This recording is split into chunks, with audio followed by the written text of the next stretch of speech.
Hi, I'm Rich Brown, Senior Editor for CNET.com. Today we're going to take a look at Apple's new Mac Pro. So as you can see, the design of this model really hasn't changed too much on the outside anyway from the last version. It has 2 USB ports and 2 FireWire 800 ports on the front. And around the back you can see it has 3 USB ports, 2 more FireWire 800 ports, as well as digital and analog audio and 2 networking ports down here. Now maybe the biggest change is with the graphics card. It has a standard DVI output, but also a mini DisplayPort output for Apple's new LED Cinema display monitors. Now perhaps the biggest physical changes, however, are inside the system. Now just like the old Mac Pro, you get inside with this latch. Lift that up, the side panel comes right off, it's nice and easy. So inside you can see the Mac Pro is just as clean as it's always been, but with a few design tweaks.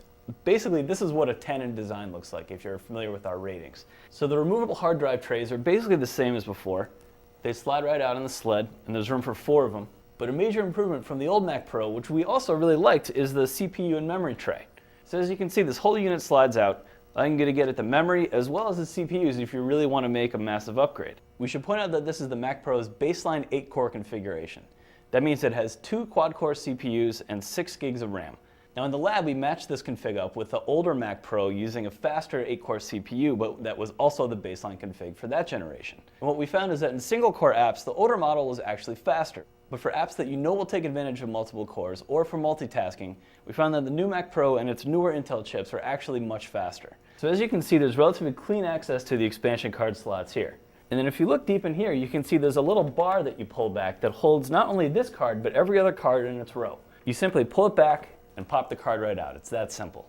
So overall, we love the new Mac Pro's design. We understand that PC vendors can't really replicate Apple here because of their cost considerations, but that doesn't change the fact that the Mac Pro is the best designed desktop on the market, hands down. For performance, the slower CPU definitely hurts the Mac Pro a little bit in single-core apps.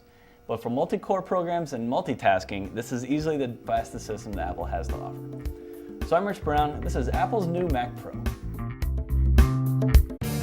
Hey, I'm Tom Merritt, host of CNET's Top 5. You know, there are many more than 5 reasons why you might want to watch Top 5. You can get a load of the best gadgets out there, the most popular ones, the worst downloads, top TV robots, and there's always a chance you could win fabulous prizes. Check out CNET Top 5 at cnet.com/top5.